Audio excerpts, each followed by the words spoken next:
Just like fire, burning up the way. Can light the world up for just one day. Watch this madness, colorful charade. No one can be just like me anyway. Just like magic, I'll be flying free. I'ma disappear when they come for me. No one can be just like me anyway.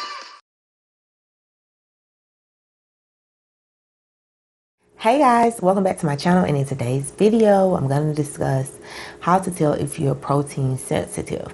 Now, we all need protein in our hair from time to time, but some people need more than others. And if you're protein sensitive, you won't need it as much. So the way to tell if you're protein sensitive is basically to expose your hair to protein.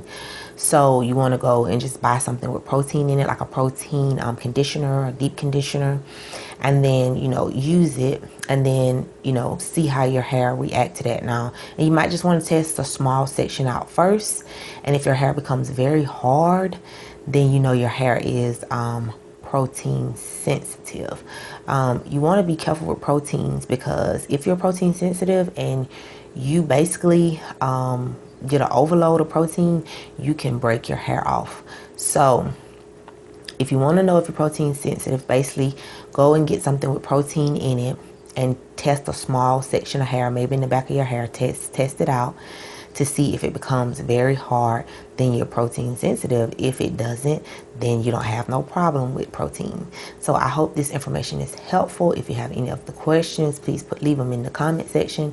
Thank you guys for watching. If this is helpful, thumbs it up. If you haven't subscribed, please subscribe, and I'll see you guys in my next video.